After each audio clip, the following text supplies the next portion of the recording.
Hello and welcome. Thanks everyone for coming. I'm James Wilson. I'm the panel chair today. I'm from the philosophy department. I wanted to welcome you to this event in the final week of Inspiring Minds. And I'm convening this week and I'm arranging it around the theme of imagining better futures. So I want to give you a brief introduction to the week before introducing the panel discussion and today's panelists. So the panel discussion is all based on themes around the film Arrival. I'm particularly interested in today's discussion as it touches on many of the themes that I've discussed in my own research, the sorts of things we can learn from stories, the nature of the self, how experience is ordered in time, and what we can know about the future.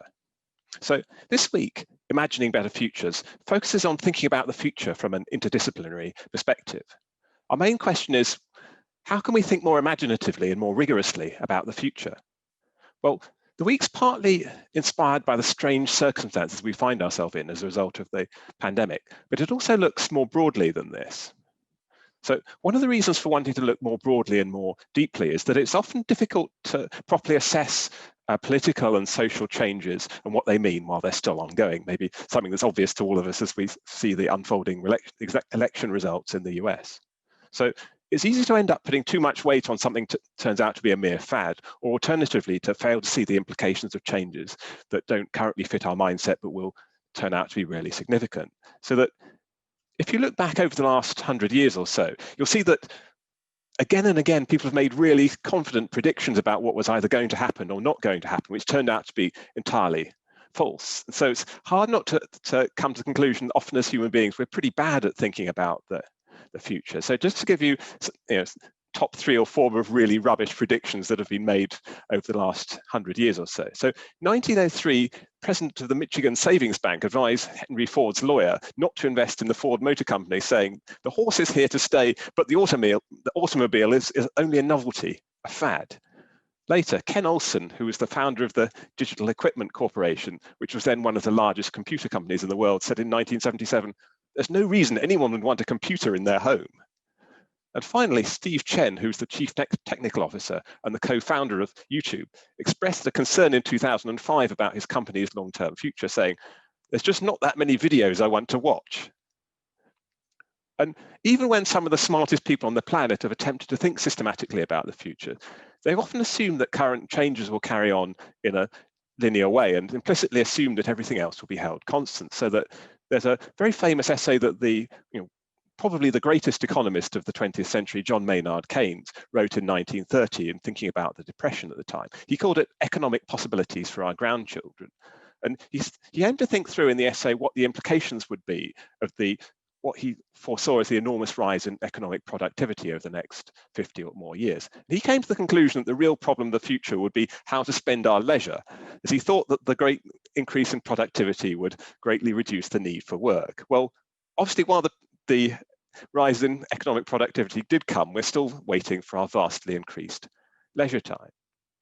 So given the fact that we tend to be pretty poor at thinking about the future, one key technique for improving our ability to think about the future and to spot our own presuppositions is what's often known as defamiliarization. That is to make things that are usually so familiar to us that we stop noticing them seem unusual, and alternatively confronting us with the realistic possibility of something that we hadn't previously considered. And that's something that the film Arrival, which is the jumping off point for today's discussions, does really effectively, I think. But it's also useful to notice that that defamiliarization is something which the pandemic has done to lots of us as well. So that for those of you who were there in the reading group yesterday, one of the things we discussed was the way in which the first lockdown had affected people's conception of time. They noticed that whereas possibly time usually tended to flow in a quite sort of smooth and orderly way for them, they noticed that suddenly their time perception was all over the place. Sometimes they lost whole days without knowing where they went, or at other times time seemed to have slowed down completely, and it even became quite difficult to tell one day from another at times. And I think that for various of the people, that sense of time being out of joint has allowed them to reflect on their own life, on their sense of self in ways that they hadn't before. So today's discussion is inspired by Denis Villeneuve's 2016 film, Arrival. Now, the film adapts an earlier short story by Chen called The Story of Your Life. And I think that most of you in the audience will have seen the film, but just to say a little bit about it for those who haven't. So that the story occurs in the aftermath of an unannounced arrival of some alien spacecraft on the Earth. And it focuses on a field linguist, Dr. Louise Banks, who's charged with learning how to communicate with these mysterious 7-footed figures, the heptapods.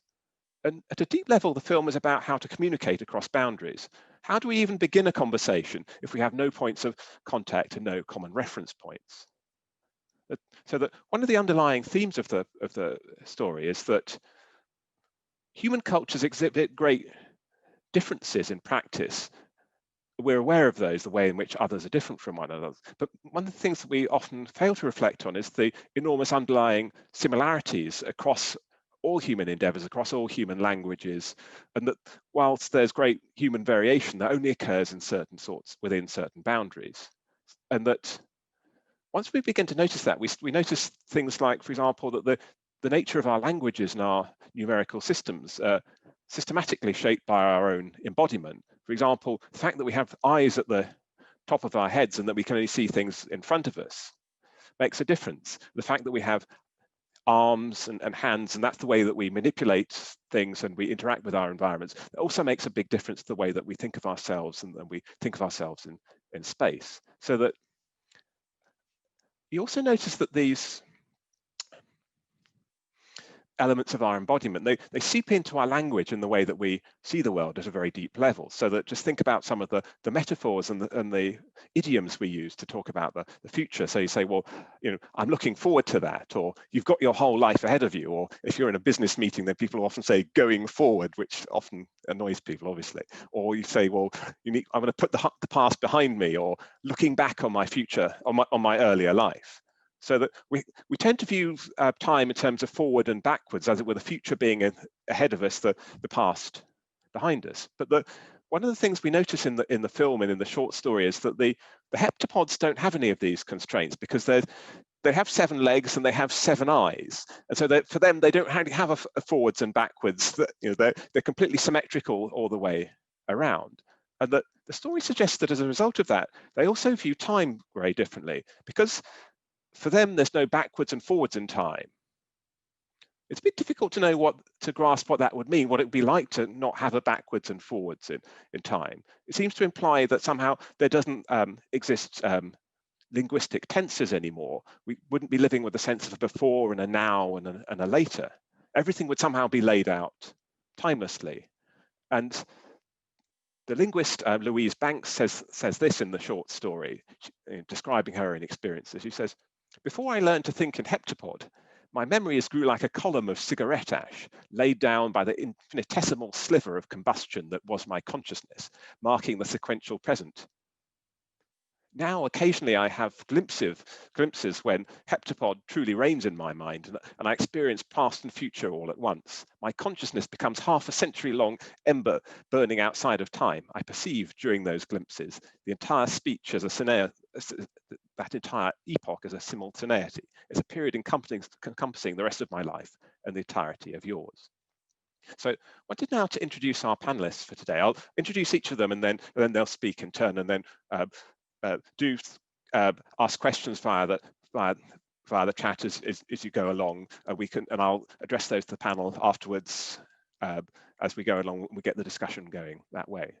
So first of all is Dr. Katrina Silvi, who's a British Academy postdoctoral fellow in the Division of Psychology and Languages here at UCL. Well, really pleased to have her as a first commentator. Not only she is a linguist, but also a science fiction author. Her research focuses on the acquisition of an evolution of word meanings.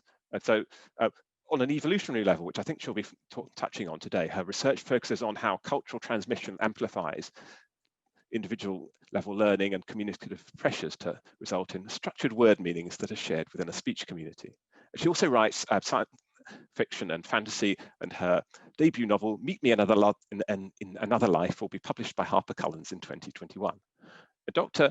Jan Matlock, who will be speaking second, is a senior lecturer in the Department of French here at UCL, where she teaches French cultural theory, film studies, and 19th century French and German literature. She's the co-organizer of the film studies space at UCL, where she leads the Autopsies Research Group, which is concerned with the filmic afterlife of objects of modernity. She's the author of Scenes of Seduction, Prostitution, Hysteria, and Reading Differences in 19th Century France, as well as the director of 2 documentary films. And Malgorzata Davidek is a visual artist, writer, and art historian currently based in the UK and is attached to the Slade at UCL. Her artistic and academic interests are located between language, visual arts, psychology, and medicine. She deals with the language aspect of communication, the relationship between words and visual representations.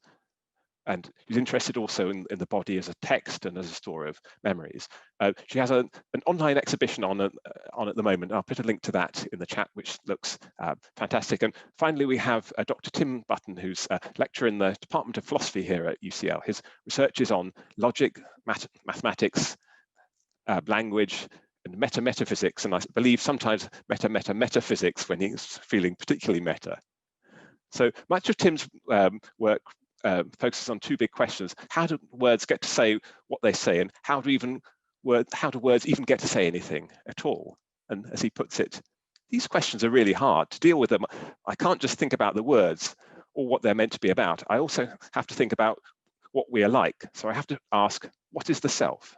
His books include Philosophy and Model Theory and the Limits of Realism. So I'll pass over to Katrina Silvi to kick us off. Thank you very much.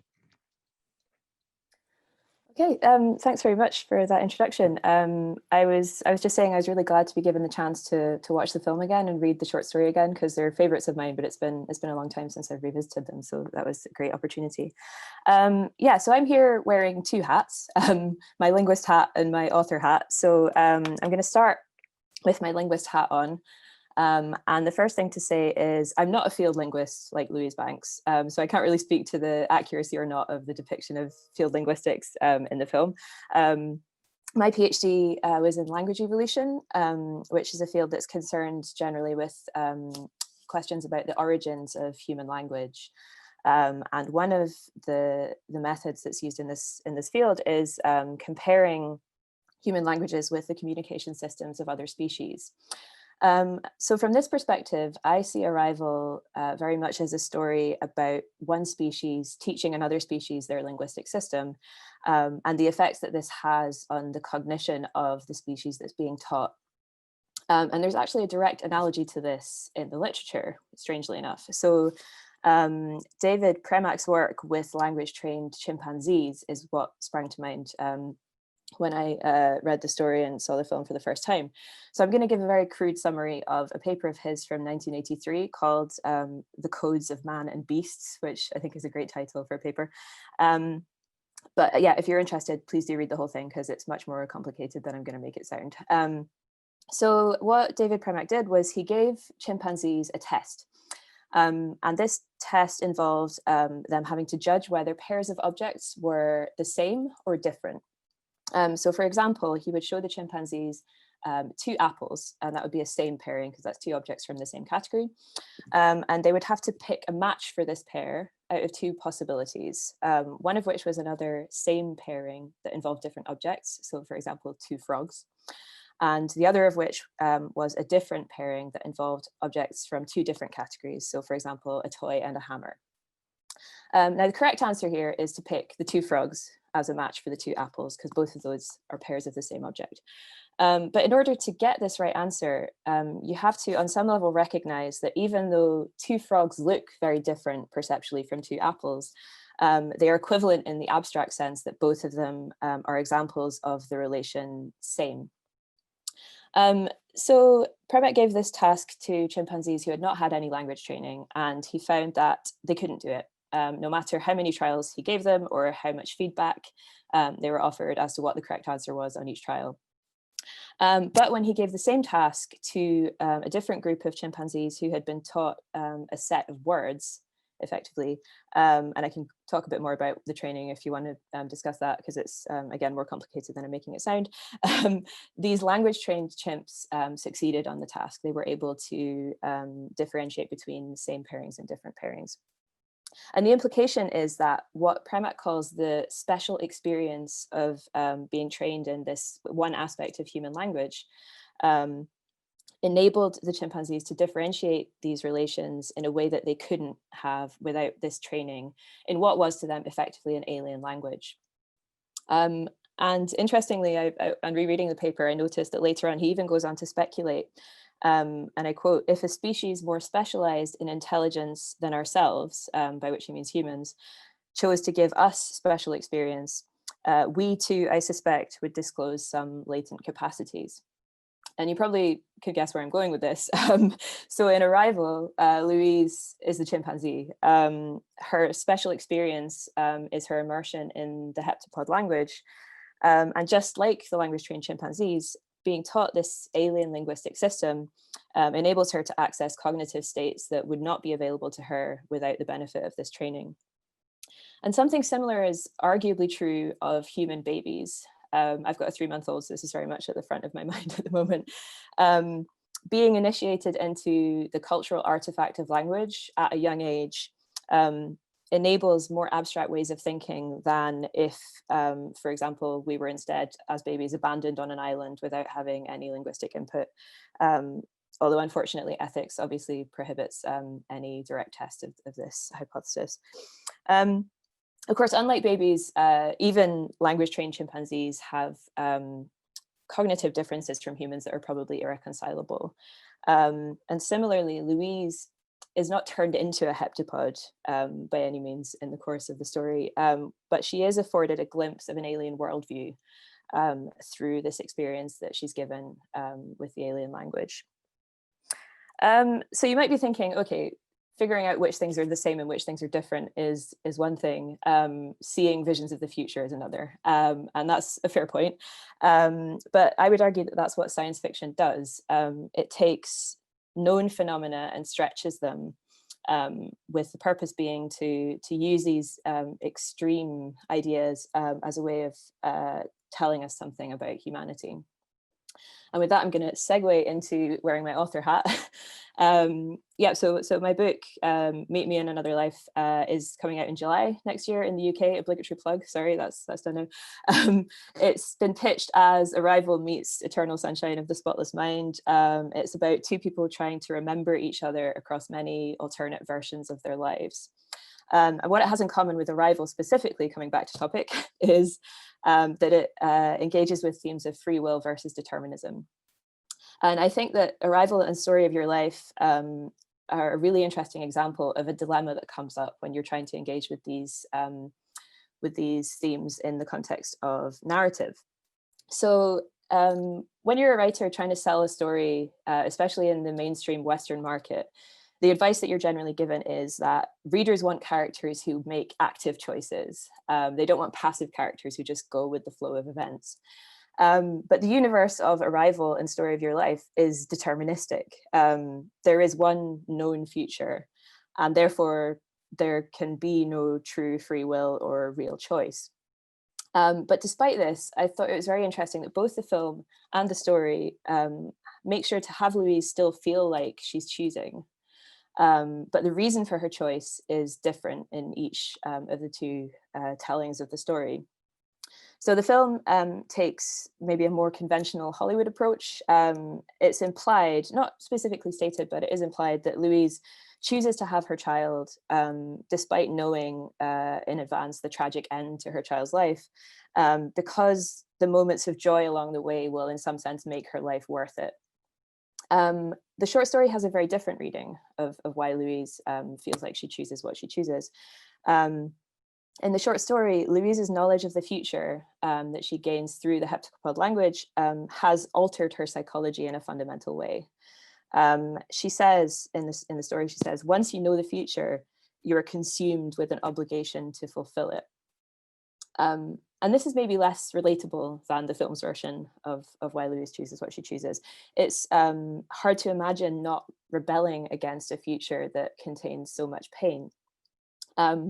But maybe that seems to be the point in the story, is Louise is like a language-trained chimpanzee trying to explain to her fellow chimps, or her fellow humans in this case, a concept that is really beyond their communicative resources to talk about. And so something inevitably gets lost in translation. Yeah, so those are my initial thoughts. Happy to discuss any or all of that later on, and I'd be really interested to hear what the other panelists have to say. Thank you. Thank you so much. That's very rich. We'll come back to many of those thoughts. Can I pass on to Jan? Unmute myself. Okay, I'm unmuted. Hopefully that will work. I come to you today from a moment in which the prescience of the moment when everything changed feels a little bit too heavy, in which aliens have invaded the US and the government is refusing to cede power. As an American who was up till 7 in the morning, not really expecting to have news, but with ever, 5 minutes ticking away, thinking it's worse than they told us what to expect, even though we were expecting first a red wave and then a blue. I'm nonetheless struck by the fact that this film seems to give us ways of asking questions about what is happening in the radical world crisis rather than the pandemic. And what I have to say about it is actually both much more specific about how it works as a somewhat heavy-handed classic Hollywood narrative film in relation to its obsessionalities with delivering to us information and interpretative frameworks to think about time. Students often will say things like, the film has a message, and one of my dear colleagues says, texts don't have messages, they're not the post office.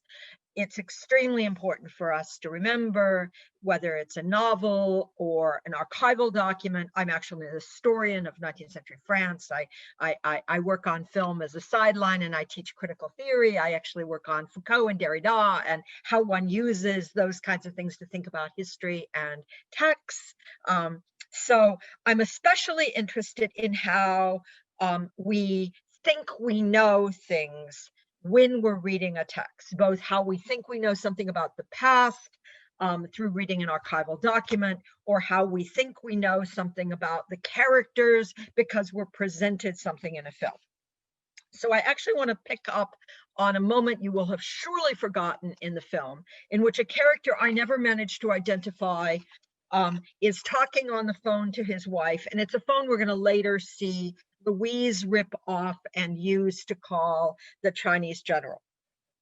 I assume he's kind of some high up in the CIA secret agency that handles alien invasions, because he's not dressed in military garb. But you guys maybe know better than I do who he actually is. But he's telling us on the phone to his wife, and he says, in a very heavy-handed moment of the film, honey, don't worry. It's also kind of a sexist moment in which his wife is kind of hysterical on the phone, and we're seeing this, kind of he-man telling the wife not to worry. But the film is in that moment telling us to worry. Everything about the film up to that point has been telling us to worry, but when it has him tell his wife not to worry, we know that now, whatever success has been made by those characters, it is time for us to worry.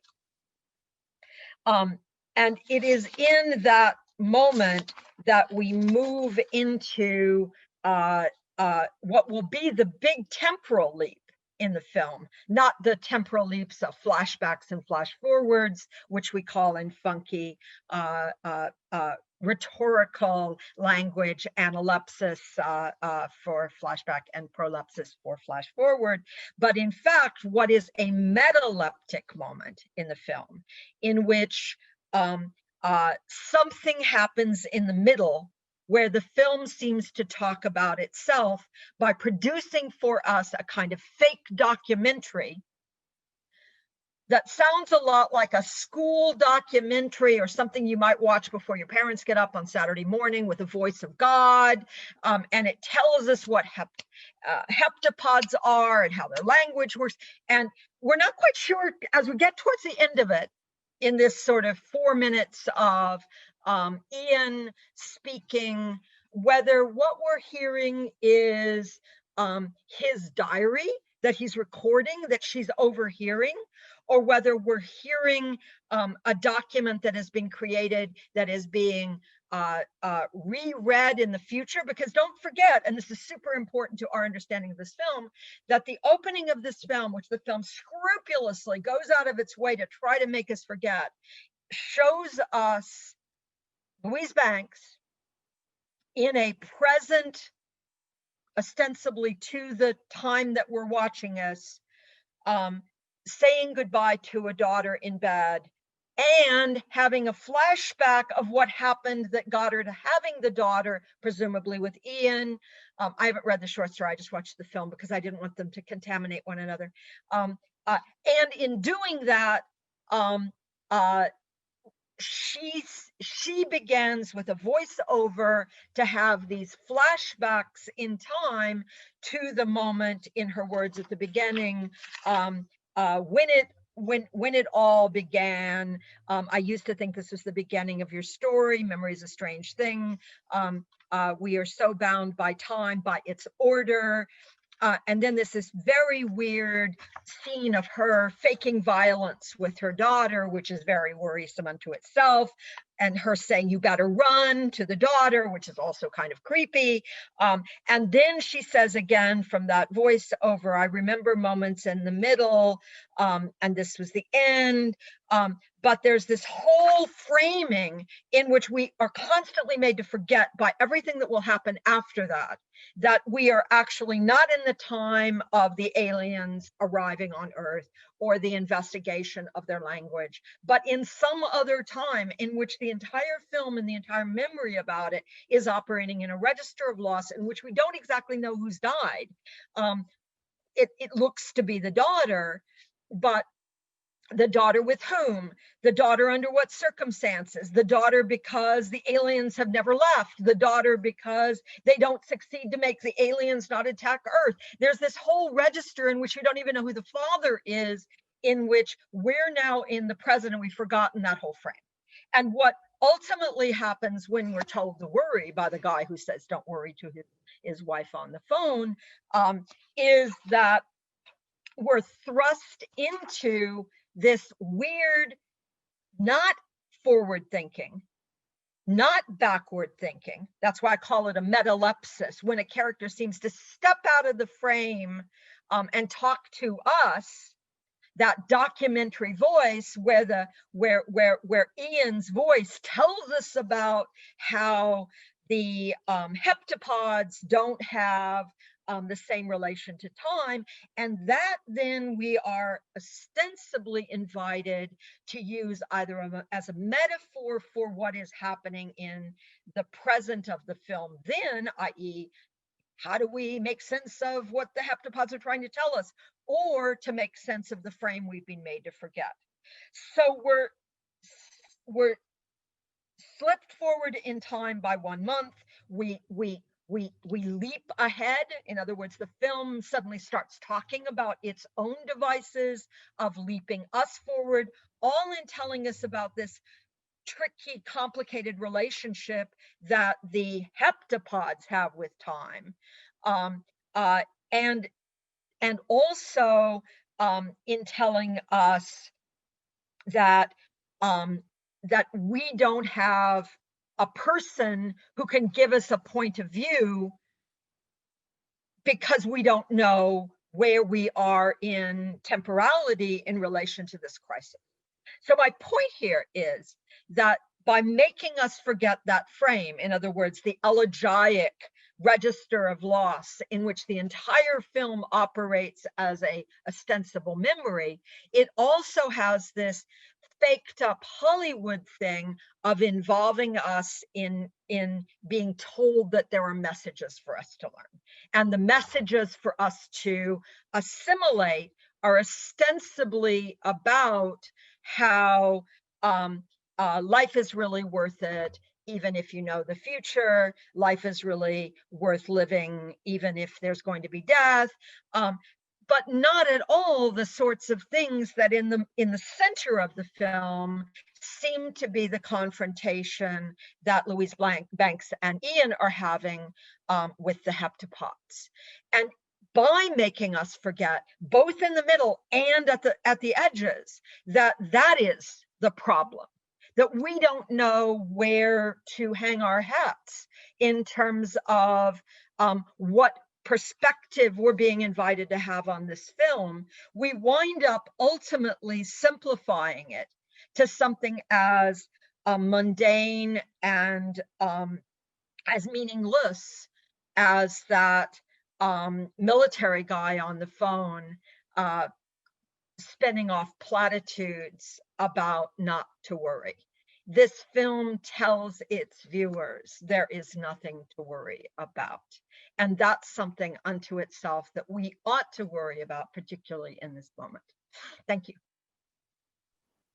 Thank you very much. There's a lot to think about. We'll have to come back to that. One thing I noticed in rewatching the film, rereading the story this week, is some of the differences that there are in between them. And even some of the things are really odd. So that, for example, even the names of the characters. So the person who in the film is Ian, in the short story, he's named Gary, and they I have no idea why that would be. Or even the names that they give to the heptapods, they call them Abaton and Costello in the film, and they're called Flapper and Raspberry in the short story. And so they're just a variety of differences that it may be worth sort of thinking about. Why did they make that choice? Is it, as you say, the need for a more Hollywood ending, and certainly the ideas of the kind of military and various other things play much larger in the film than they do in the short story. So I might pass on now to Malgorzata. Welcome, everyone. So I'm going to share my screen to show you my own references to this film, because please let me know if you can see my screen. Okay, great. So I just would like to share one of my work which has something common with the arrivals, and namely a desire of communication with others, regardless of borders and language limitations. In 2016, coincidentally, because I know that the film was made also this year, I've created a drawing which calls a Wheel of Emotions. It's a hypertextual drawing. This word again appeared in film as some kind of structure of the communication.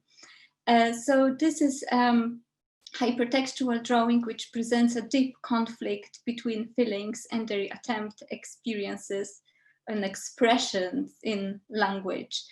It's a diagram, and actually I started to make my research based on various researches which have been done previously by various psychologists and researchers, including Robert Klucznik, who proposed 8 basic emotions, names of emotions.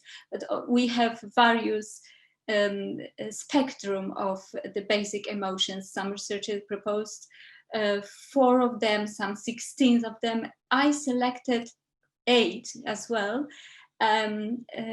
based on the research which I've made. And I created this diagram and a map of emotions defined in various languages. So in the very center of this circle, we have the basic emotions which I selected, which is joy, trust, fear, surprise, sadness, disgust, anger, and anticipation. And then, so they are shows that they are, the whole drawing shows that there are no borders in feeling emotions, but they are language limitations in expressing them. So the basic emotions are in the center. However, in dictionaries of English language, but also in dictionaries of Western European languages, I researched around 100 words describing derivative emotions, and those very detailed emotions which came from specifically those basic ones are placed also in the circle, but in this large circle, so on the periphery of the central wheel. And they present their deep relationship with them. Also, they have a form of some kinds of trees or tissues. However, also additionally, I identified tens of terms, most frequently originating from Hebrew or Asian languages, and describing feelings emerging on the very border of 2 or 3 emotions, which we can define in English language or most West European languages. So they are situated outside of this large circle. And here we have some words from Chinese language, but also from Estonian, from Danish, Italian, Russian language, from Japanese, from Portuguese, German one as well. This work took form also large-scale drawing, because I felt like it's not enough to keep this drawing only in a very small form. So I try to make it as much material or dimensional as possible. And I created the large-scale drawing during my summer artistic residency at the Slade School of Fine Arts in 2016. And what might be interesting in this drawing is the fact, and I'm going to show it a little bit closer, it's maybe in here, that to construct this drawing, I use lines and arcs resulting from dimensions and geometry of my own body. For instance, my height, my arc span, or my body variations from the axis. Maybe I'll show a little bit closer this as well in other, in here, for instance, where I directly draw this relationship between words using my own body. And also another aspect in this work, which is very interesting, maybe in context of the film, is that I try to use the line which connects the specific words and the drawing them as part of writing. So my writing became a body. I call the drawing tradition into question and implement the body movement into the act of creation to give writing back to the body and the body back to the writing. So I try to draw some kind of like a palimpsest of feelings or gestures. The next step of this drawing was to make it even much more dimensional, 3-dimensional, and I've made some much more thorough research in terms of relationship between the human body and connections or networks in our organism or our surroundings as well. Like a neuron system or a tissue system. Also, as an example, I took my own history of migration and my own experience of living between various languages. And when I created some kinds of map, I see that this structure has also very hypertextual and form and root form of rhizome or a root. So that's why I proposed my final project, which connects every single name of emotions with other name of emotion as a 3D three-dimensional, interactive, open for participant interaction art installation, which I'm creating now during my final year of research at the Slade School of Fine Art, and in collaboration with IT team and the Institute of Making. And here is the model of those very hypertextual possibilities of connections of various names of emotions, which we cannot define in our language, which is English, for instance, but they exist in other languages. And this is also like my referential point to the film, and to the idea of fractal, which is very clearly mentioned in the film, because the shape of words which use, or words or messages which are used by others are based on a very fractal shape. And I think that this shape is very often present in my works, and especially in these works, because this pattern of never-ending story, or never-ending pattern, complex object appears and connects various languages and various names, and repeated this, even though our experiences changes, some elements repeated all over again. So thank you for this. And I'm stopping sharing now. Thanks so much. That's really interesting. I should say one thing just for anybody in the audience who hasn't already seen the film. So one of the reasons why I was really keen for Małgorzata to be able to talk about some of her artworks is that I thought they relate in a very interesting way to some of the heptapod written language as we see it in the film, where in the film it's suggested that the heptapods have a language in which, as it were, whole sentences or paragraphs are connected to one another, and as if their timeless vision of the world is reflected in languages in a way of writing where sentences can be read from any one place to another. Everything is interconnected. There's no sense of tense to it, and it, in some ways, it sort of resonated with some of the elements I've seen in the artworks that were just being presented, where it seems that in similar way we're trying to sort of map interconnections between words to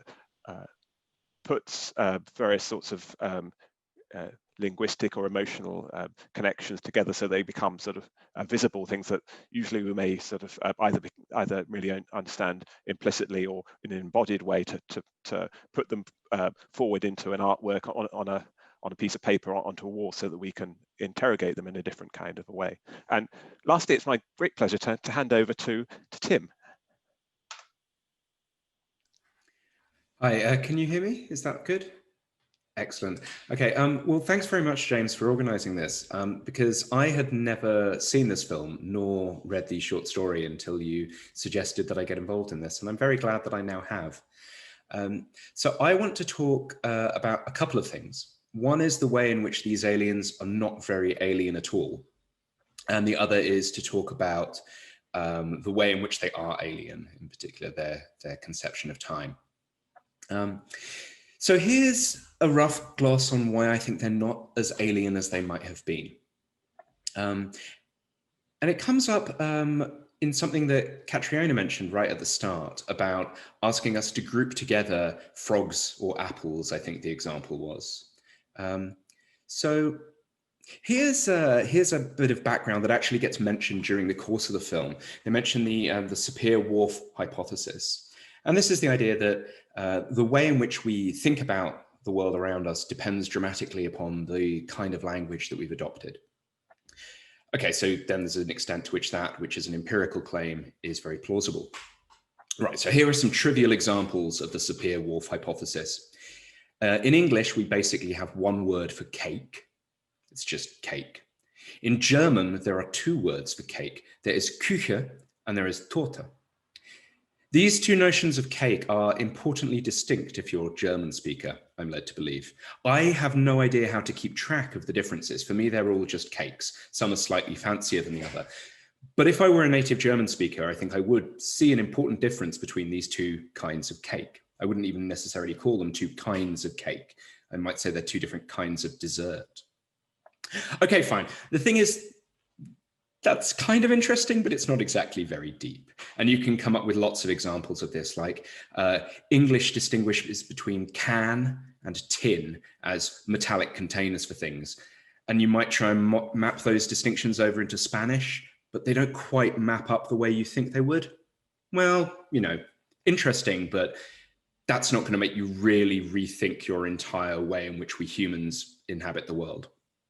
Here's a slightly more interesting example of the same sort of thing, which is relativity about colors. So this is relatively well documented as well. Different linguistic communities have different color terms and different numbers of color terms. And a very common one is that various different linguistic communities have a single word which groups together what we in English call green and blue. So in English, we distinguish more sharply. Okay, that's kind of interesting. And it turns out that apparently there are some robust ways of predicting what kinds of taxonomies of color different communities will have. That's cool.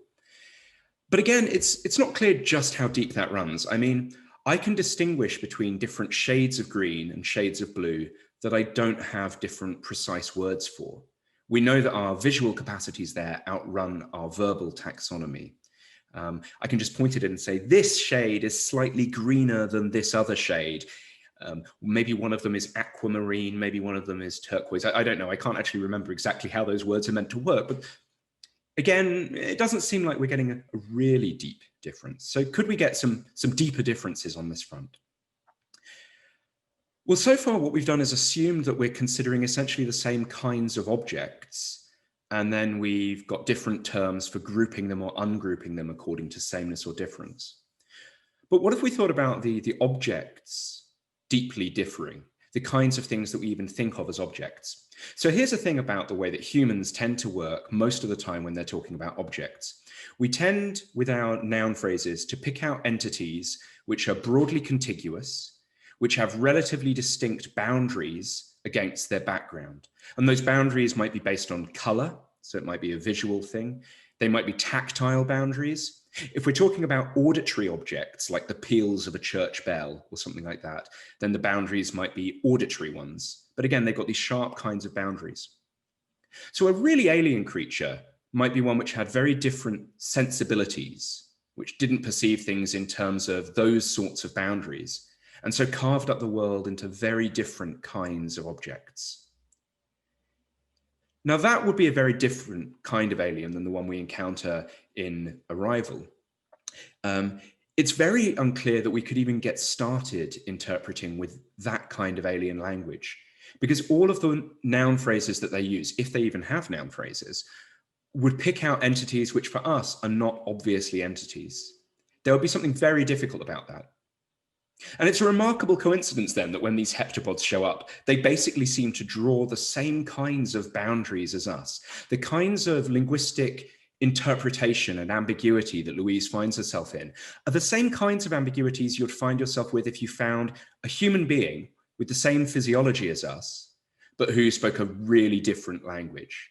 You know, the ambiguities are things like, when we say weapon, do we really mean tool? That's a very human kind of an ambiguity. You can see how it arises. I mean, we talk of beating swords into plowshares. It's, you know, it's right there in kind of traditional narratives. So it's very remarkable that these aliens basically have ears because they communicate auditorily. They have eyes. Sure, they've got 7 of them, but, you know, they've still got eyes. And they've got limbs that they can use for presumably tactile sensation. A remarkable coincidence. But it's okay because, you know, it's sci-fi. You choose whatever aliens you want, and you wouldn't be able to investigate all of the ways in which they're different if you didn't have a shared platform of agreement to get started with. If they were so different, it's unclear how we could even think of them as having a language at all. But it is worth just sort of pausing upon that, just thinking how un-alien they are. I just want now to mention a couple of other ways of thinking about alienness in this regard. So there's a wonderful short story by Borges called Funes el Memorioso, Funes the Memorious. I don't want to spoil it for you particularly, but it's not the kind of story you can spoil by knowing the ending. So Funes has, for reasons that don't particularly matter, acquired an uncanny ability to categorize things and to perceive differences where humans would clump things together.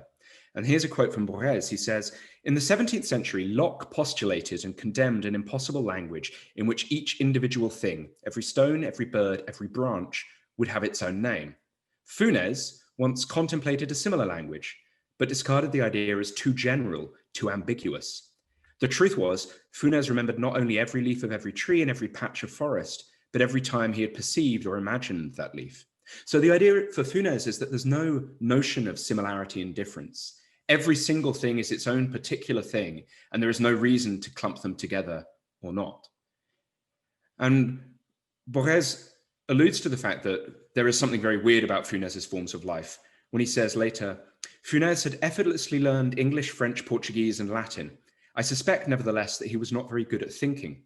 To think is to ignore or forget differences, to generalize, to abstract. In the teeming world of Funes, there was nothing but particulars." The aliens in Arrival are just nothing like that at all. Their abstractions, their forgetfulness, the way in which they group things together as the same or different is basically the same as humans. So in that sense, their form of life is very similar to our own. Okay, so in what ways are the aliens importantly different from us? Well, it's all about time. Right. In the short story, this is developed more in terms of the relationship between time and thinking about cause and effect. But I'm just going to talk about the way in which time comes up in the film. So here's also an interesting coincidence, perhaps, or maybe the author's aware of this. So the Sapir-Whorf hypothesis, which is the view that the way in which we think about the world is deeply influenced by our languages. Whorf claimed of one of the tribes that he discussed that they had no conception of time. That was one of the radical statements that he made. And unsurprisingly, that claim has been debunked. Moreover, it was completely inevitable that it was going to be debunked. If a being had no concept of time, it's just not one we could interpret. I mean, such a creature, such a being, such an alien would have no verbs. They wouldn't be able to speak of recalling their past. They wouldn't be able to speak of planning for the future. It's unclear that they could be recognized as having a language at all. Okay, so the aliens, the heptapods in Arrival, do have temporal concepts. Again, if they had no temporal concepts, I suspect we wouldn't be able to even begin interpreting them. But their temporal concepts are not quite the same as ours. In an important sense, they are eternal conceptions of time.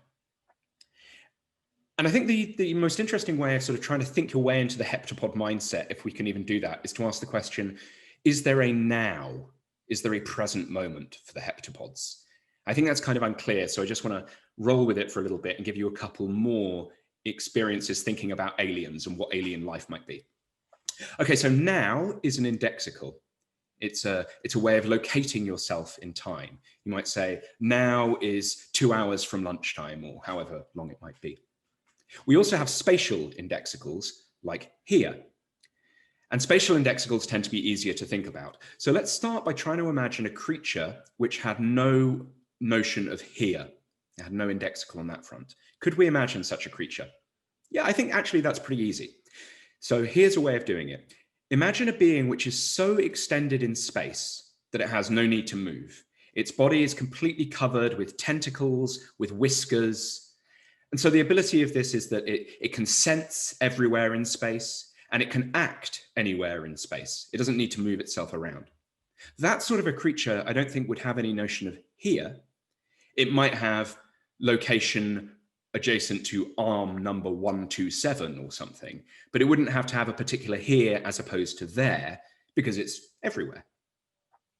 Okay, so that's how you could purge your language of here. Could we do the same for time? So what I want you to do is imagine a creature extended in time, which is covered in detection devices like the whiskers and so forth that I just described, and probes for acting at all of its different temporal locations. Can we imagine such a creature?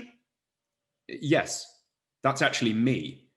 At every moment that I exist, I have devices for detecting what's going on there, and I have devices for affecting what's going on there. Because at every moment that I exist, I can see stuff and I can move my hands around or whatever. So that doesn't make you into a heptapod. So what is distinctively different about the heptapods? Well, the crucial feature of the heptapod life, and this is brought out by the quote that James started with about the consciousness being a sliver of burning ember on the cigarette rather than the entire thing burning at once. The crucial feature is that a heptapod is, at any given moment, conscious of all the moments at which it exists. Whereas to be a human being, you are only conscious of the moment simultaneous with the thought that you're entertaining. That's the radical difference between human beings and heptapods. Okay, so this is what the heptapod life is like, and this is ultimately what Louise's life becomes like. She becomes conscious at any moment of every moment of her life. There's a slightly frustrating bit in the film where Louise misdescribes this, which doesn't come up in the story. She says, time, it isn't the same for them, it's non-linear. That's wrong. Time is linear for the heptapods. Imagine that you were standing, imagine that space was linear. So space is three-dimensional for us. But imagine you were just standing on a line. You could have a left and a right, but be aware of every place on the line because you can see to the left and to the right. So similarly for Louise, time is linear in the sense that given any distinct moments of time, you can ask which comes first. But the point is that she can be aware of all of those different moments at once, just as we can be aware of all the different locations of space. This is also, I think, why the movie and the short story in particular, I think it's slightly better on this front, are so potent. We have these episodes of metalepsis, and at first they're presented as if they are being flashbacks of Louise with her daughter. They've got all the contraptions you associate with flashbacks. They're presented as memories, but by the end you learn that in fact they are foreknowledge. Or in fact, maybe they're not even foreknowledge. Maybe the whole notion of the moment at which the story is being narrated kind of dissolves away, because for Louise, it could be narrated at any one of the moments of her life, because at any moment she would be aware of all of it. So that's the thing I like most about the film, forcing you to think about that. And it's also what I like most about the short story.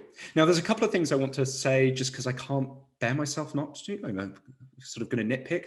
So one of the things is, yeah, I just don't think it's very plausible that if you learned this language that you could have this change of consciousness. But like Katrina, I think, okay, fine, that's sci-fi license. It doesn't really matter how that change in consciousness takes place. What's cool is that you try to imagine it. What really bugs me about the film rather than the short story, which I think is a wonderful film in so many ways, is that they introduce a bit of time travel into it, which undercuts a really interesting philosophical thing. So when Louise is making the crucial phone call to Chang, she doesn't remember having made it, and then Chang tells her the number, and then she knows the number back at the time at which it happens, and so she makes the phone call.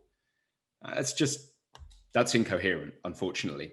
It's fine, absolutely fine, if we think that she is able to know in the future what the number will be and therefore know it now. But what's frustrating is the sense that she has somehow changed the past. There isn't a notion of past any longer. It's dissolving temporal notions in the way we think about them. So this is a moment where I think the film screws up and undercuts what would otherwise have been a very cool philosophical point, which is totally present in the short story. Okay, so the questions that then this raises, and there are lots of different ways of raising this, but this is a really graphic and beautiful way of doing it, is just, okay, so if you can imagine what the heptapod life is like, where you are simultaneously conscious of all the different moments, then the remaining question is something like, what is our form of life going to be? So I said earlier that parts of our forms of life are dictated by the fact that we track things according to their visual or tactile boundaries. But it seems like other aspects of our forms of life are dictated by our lack of foreknowledge. So when we talk about the future, in particular moments of future to do with our lives, there are broadly two different ways in which we proceed. There is prediction, just guessing what will happen on the basis of, what's happened in the past, say. And there's also intention, And those are kind of importantly different. When I intend to do something in the future, I'm not merely predicting how I'll behave, right? Prediction is kind of third personal, it's agentless. Intention seems first personal. Okay, so Louise acquires this foreknowledge that the heptapods have. Prediction therefore gets eroded because there's no need to predict what you can actually straightforwardly know. But okay, there would still be some elements of prediction because she's only conscious of all the moments of her life. She's not conscious of all the moments beyond the moment of her death. That's actually quite explicit in the short story. So there could still be a notion of prediction for a creature that was heptapod-like. What about intention? That's where I think things get really interesting, and which the short story maybe explores in a slightly different way than the film. If I'm aware of everything that's going to happen, it's very difficult to see how I can intend to do something rather than merely predict or in fact simply know what I'm going to do. That distinction between the third personal notion and the first personal agential seems to get eroded by the idea of foreknowledge of all of one's actions. Okay, so in principle though, the same point might apply. You might say, I don't know what will happen after the moment of my death, because I'm only conscious of all the moments occurring during my life. So maybe I could intend to bring about an outcome after I've died. Maybe I could, I don't know, set up a scholarship fund that will continue for centuries to come or something. But if you've really internalized the idea that time has the structure that it must do for the heptapods, that would be as absurd as trying to intend that something come about in a moment before you were born. There's no ability to intend to do that. No one can make sense of what that intention would look like. And it would be as absurd to try to have intentions for the future, even for future things beyond what you can have knowledge of. That's the way in which it gives you an interesting line, I think, into standard worries about fatalism and free will. It's this way in which agency as a notion becomes eroded once you've adopted this form of life. At the end of which is to say, despite the shared physiology that the heptapods have with us, sure, they've got 7 eyes, but they still have eyes. Sure, they've got 7 limbs, but they still have limbs. Sure, they've got different ears, but it's still ears. I'm not sure that the heptapods would be comprehensible to us because they would have no notion of agency in anything that they did. And it seems like agency is just a hugely important part of how human languages work. But I'm just going to end there and throw things out for everyone to talk about, because I guess I was the last one.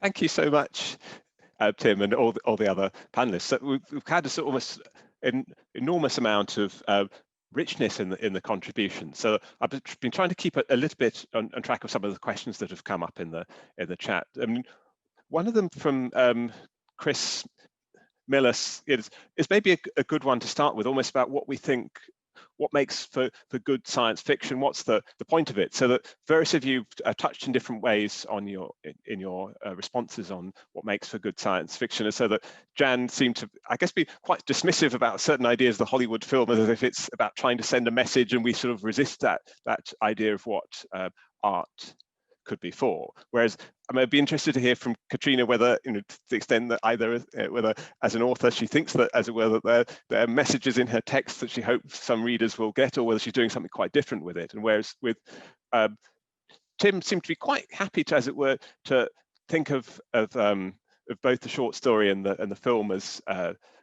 maybe sort of trying to provide almost like a sort of an argument, or certainly say, well, I'm going to hold certain things fixed and then see what happens, as almost as a way of providing us with something a bit more like a thought experiment, which might suggest there's something like a message. So I was just wondering whether maybe could you say a bit more about what you think, what does science fiction do when it does it well? Is it, should we be looking for messages from science fiction, or do we want something completely different from our text, or maybe from our artworks? I'll allow anybody to address that. I hope somebody wants to take me up on that one.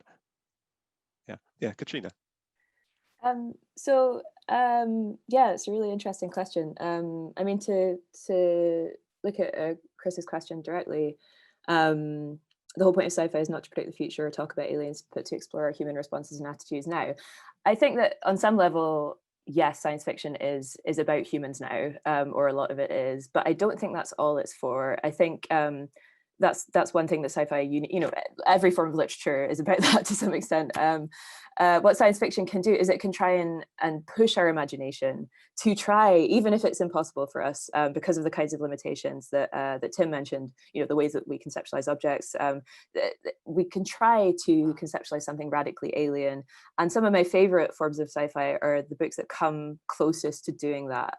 So an example that sprung to mind when trying to think about truly alien aliens and how difficult that is to write is Jeff Vandermeer's Southern Reach trilogy.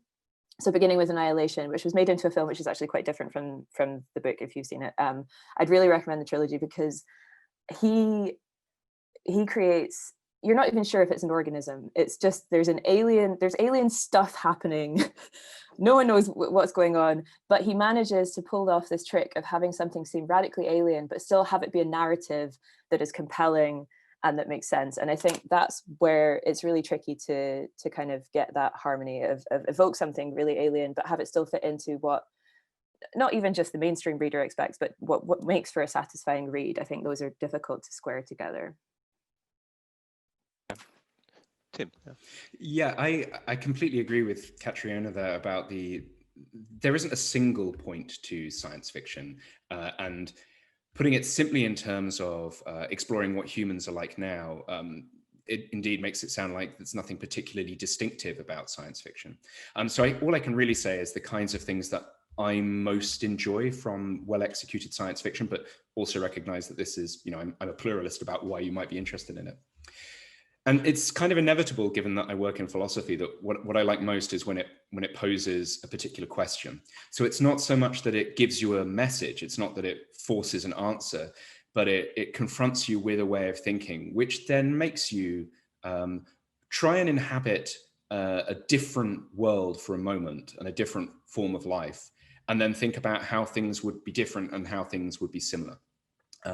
So one of the other science fiction things that I absolutely love and think is stunning on that front is the remake of Battlestar Galactica, because it forces you to think deeply about creatures which are similar enough to us to be intelligible, but have some very deep differences about the ways that they think about notions like personal identity, the persistence of the self over time.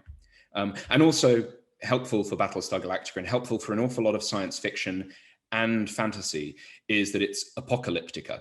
So it's set at a time of human collapse, and the fact that society in general has collapsed in certain ways immediately forces you to confront various of the concepts that you were using, the patterns of thought that you had, and ask which of those things apply readily to this new situation. So, I mean, that's a trope that a lot of sci-fi and fantasy uses. But that's not to say that it's a bad thing to rely upon that. It just gives you an easy route into forcing you to rethink some of the concepts that you want to deploy. So that's kind of what I find most interesting about well-executed sci-fi. But I mean, sometimes I just like it when it's completely visually stunning. Like that's really important as well if it's a film. I'll shut up now. Yeah, Chen. There we are. I just wanted to clarify why I raised the question in terms of messages. Two kind of things. When I called the film a Hollywood film, in fact, Denis Villeneuve is a Canadian director, although it is a Hollywood production.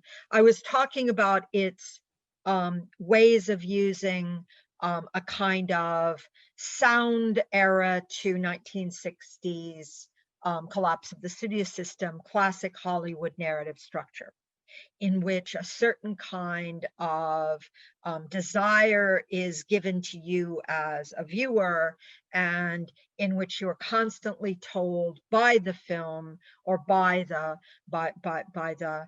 characters within the film who are given authority by the film, what you're supposed to know and what you're supposed to want to happen. And that's particularly a problem in terms of thinking about the future, because if the goal at its best of any literature or speculative literature, to talk more broadly than just about science fiction, what we in French call la littérature d'anticipation, which could be someone at the time of the French Revolution imagining the year 2020, which is of course not really science fiction, but his speculation about that future. And when we think about the future, what ideally our best texts ought to get us to do is ask questions. So that's my second point.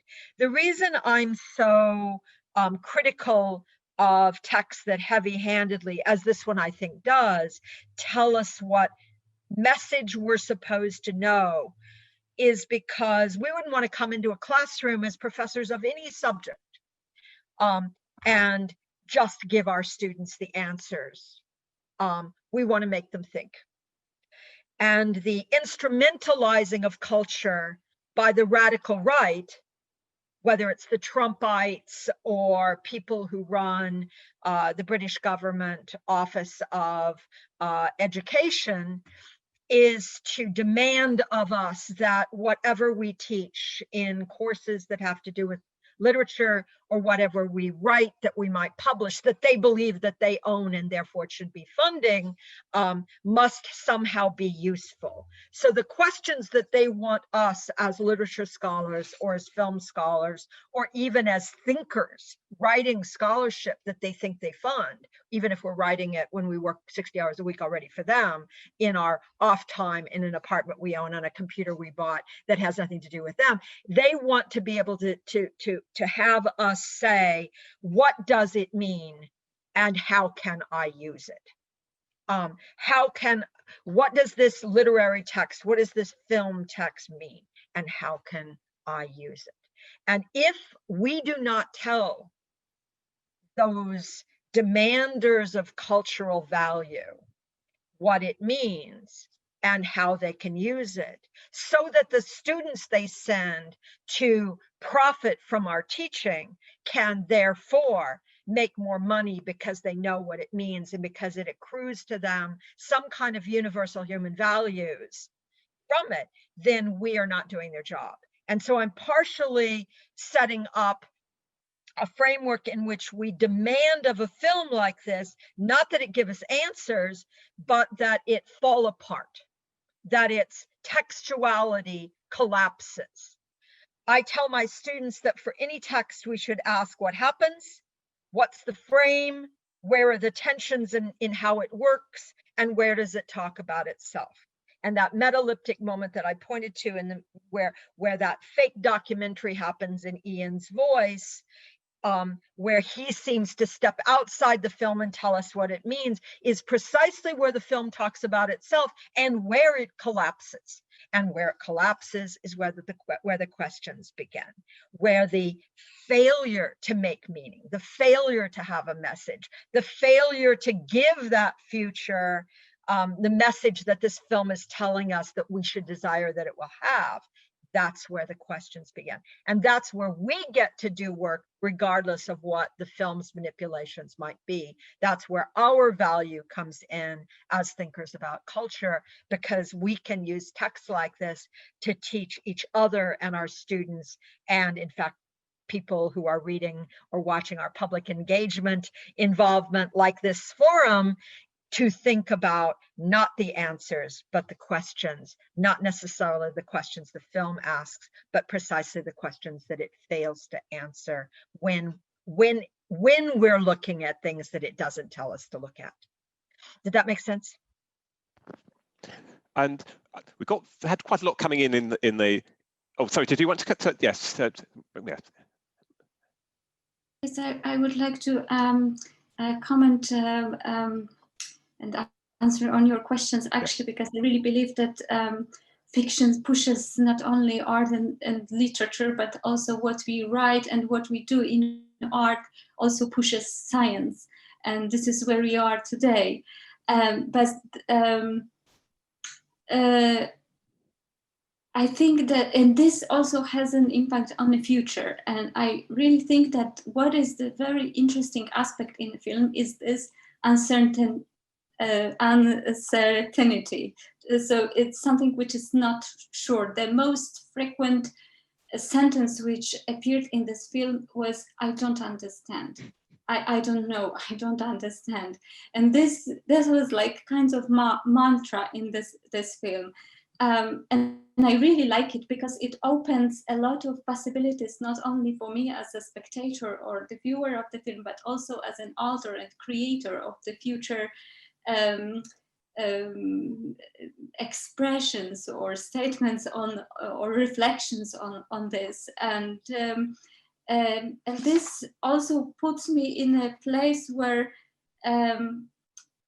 for instance, when I remember when I was working on my work in the studio at the Slade School of Fine Arts, I was the only artist in residence who didn't have a door in the studio. So I was working through the constant time while the door were open. So every single person and other artist who had residences next to me just stopped on the threshold of my studio and comment my drawings. And this drawing has been made also with a really huge impact and contribution and comments of people who I didn't know, but just stop and those were people from around the world, of course. So they gave me the ideas, and they also some kind of difficulties and feelings of uncertainty, how they feel in English language when they cannot translate their own feelings or thoughts or even simple sentences into this language. And I remember one girl who came, that was a French girl, who came and said that there is one word in French which describes her delight and some kinds of admiration and tenderness, or sweeten is kinds of slobber over a newborn baby. And this word was attendrir. And so there is no equivalent in English language of this word. However, this situation reminds me when I was watching our film, and that in the very first scene was the lady, so the main character, who loses her child. And also we don't have a name for a woman, for a mother who loses her child. We have a widow, we have widower, we have an orphan, but we don't have a name for a mother who has this loss. So I think that the need of reflection of language, how much we have to be updated, and this very uncertain feeling and situation, I think that triggers some kind of creativity to build the need, create a field for building some kinds of answer, or for searching rather, answer on the questions, or asking questions. So thank you for your comment also, Ian. Thank you. We've got a few questions that I'd like to be able to sort of get through, and so maybe one question that's a sort of a more kind of fundamental, or almost a basic one, about why do things happen in the story, which I think we can reflect on, and maybe sort of will also allow us to come back to one of the points that Tim made about, well, could they even have intention? So one thing that seems a bit unclear in the story is that why do the aliens come in the first place, and then why do they go again? What was the point of them coming? Is it something that anybody? Could I say something about that? Jennifer asked that question, and I thought that was a great question, which the film almost makes you forget about as a relevant question. Why do aliens come, and why do they leave? And I actually, at the end of the film, I was surprised when the film ended so fast. In fact, I actually wondered if the aliens were really gone. I actually wondered whether or not the shooters from the military killed one or both of Ian and Louise. And of course, the child could not have been born unless Louise had already bonked Ian by that point. So it would have had to have been Ian who was dead, because the child still wasn't born at the point where she's stolen the phone, is calling the Chinese. And that's part of the flaw in the time travel kind of fake Terminator, La Jetée kind of thing that's being inserted here. But I don't think we have any reason to assume the aliens are gone, because if the aliens, according to the central metaphor as well as documentary information about them that were given in that metaleptic moment in the middle, the aliens know the past and the future, so they're always in the now, as well as in the past and in the future, operating in not necessarily in terms of control or in terms of danger, but in the logic of that account of their plural. I mean, to take up the kind of the title of a famous work of poetry by Roubaud, the plurality of the worlds of Lewis, is something that it's as if they adopt at a linguistic level as well as in their being. They exist in all time simultaneously, and their language places them there, as well as anyone to whom that language has been given. But that doesn't mean, because we see it happen, if Louise's memory is reliable, which is a question, that doesn't mean they don't die. That doesn't mean that there isn't death in this elegiac space, even for the aliens. We don't know the aliens leave, but we know the aliens die. We know at least one of the aliens dies, and that maybe other aliens die too. So in fact, Jennifer's question really raises some of the most fundamental questions that this film seems to lay out. If aliens invade us, will we know? If aliens invade us, have they already changed our language? If they've invaded the United States, if they've hacked Facebook, will we even know that our language has changed? Indeed. Tim. I'm afraid I'm gonna answer the question, but say something a bit more mundane. Sorry if this is a bit plodding. One of the other ways in which I think that the novella is a little bit better than the film is it doesn't answer this question at all. You never get any indication. So in the film, you're told, she says, "Why are you here?" And they say, "Because in 3,000 years' time, we'll need you." And it's like, oh, okay. So it's a kind of tedious quid pro quo. And that kind of frustrates me a little bit, because it's a little... In the book, you get no clue at all, and that seems like the right thing. That, just going back to an earlier question, what is good sci-fi? Good sci-fi doesn't feel the need to explain everything. So this is a hackneyed point, but one of the triumphs of the early Star Wars is that there isn't an explanation of the Force. It's just a thing, and you just take on that there is this extra thing in this universe, and you roll with it. And then when filling in the prequels, it turns out that there's an explanation in terms of metachlorians, which is like a bacterial infection. I don't know. And it just feels like, oh, you've robbed it of the mystery. So that's one just generic point. Good sci-fi shouldn't over-explain. But I think the more interesting point is that it's sort of what James hinted at earlier. Given that the aliens have this weird relationship with time, which, as I was saying, makes it hard to think about notions of intentionality and agency and directedness at all, we probably should stop looking for answers to questions like, why do they arrive? It's just, they will arrive, and they know that they will. So that's why they arrive.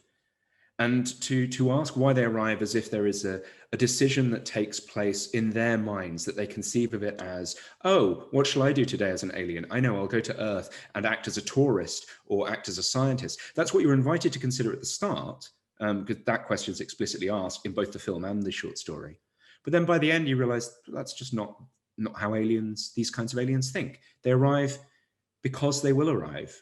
And they don't need to give any rationale, and they shouldn't give any rationale. So it's so frustrating to be told in the film, oh, because we'll need your help in 3,000 years. It's like, it really had that intentionality to it all along. No, it kind of erodes their alienness once again. Are they scientists or tourists is actually a central question. I think it may be the only question asked in the Metalepsis fake documentary that Ian narrates. Just to, you know, and in fact that answer of, you know, because we'll need you in 3,000 years, almost contradicts that question. So you're saying something really, really important there. That in fact, I actually missed that they literally says because they need you. Where was that? When did they say that? It's the bit where it's sort of she's almost floating and everything's gone a bit weirdly blue, and afterwards she's going to get dumped in the rain by the aliens. And at her very last encounter with them. I think so, and oh, that's also the moment where she it becomes really explicit to her that she will now have knowledge of the future, and that's what all of these visions, as it seems to her, that she's having about this child. It's then that the aliens make very damn clear that it's, yeah, you're having these because you can now see the future, because we're giving you this gift so that you can help us in 3,000 years. I think that's where I became extremely preoccupied with the weird time travel business and whether or not she was already dead. Oh yeah. Yeah. I can see how that might happen. Can we just say one very small thing? Chris Miller has posted a very nice question, or rather comment, that actually playing up this bit, that there's a quid pro quo, emphasizes something that isn't really in the short story so much. I mean, they do mention the zero-sum game thing in the short story, but it's more as a device which helps you realize that there's this weird connection between the moments that you're being told about, that this actually becomes a much bigger theme of the film, that there is this quid pro quo. So maybe it's an acceptable variation. It just, for me, I felt saddened. Yeah, and I think one thing I should do is, we're pretty much out of time, so I wanted to give Katrina and Malgorzata just a chance if they wanted to sort of say any sort of wrapping up comments, and I should, after that, I need to give a short plug for the event we have on tomorrow as well. So they came because they'll always come thing, that is consistent with what we're told about how they see the world, but I find that deeply dissatisfying on a narrative level, because it reminds me of, I can't remember which story this happens in, it might be Jasper Fford's books, but where no one writes the works of Shakespeare because Shakespeare gets a copy of the works of Shakespeare that comes from the future, and then he copies it. It makes me think of that. It's kind of, well, once you get to that point, and where does anything come from? That's how that makes me feel. But I do agree that it's more consistent with what we're presented with in terms of the aliens' view of time. And I maybe add some words about the. I was really glad to see in this film the language is not only an abstract notation, but also had a very visual aspect, and we would see some kinds of beautiful, actually, visuals, and very sophisticated patterns of something which might be language, of course, written language, because we have to differentiate the spoken and written language as well. And it has some kinds of reflective, very character, which is, we have this also in our language, but in this film, it was even highlighted that it doesn't, it was much more pictographic than abstract writing. And this reminds me where we are now as well, that we have to simplify our language to communicate ourselves. But however, when we need to say something really important and to search some essence of the things, we have to return to the root of language and return to the ancient languages, or to our just the core of language. So this film just clarified me this one more time. So this is my final reflection. Thank you so much. Thank you so much to all my panelists. It's been an exceptionally rich and wide-ranging discussion from which I've sort of learnt and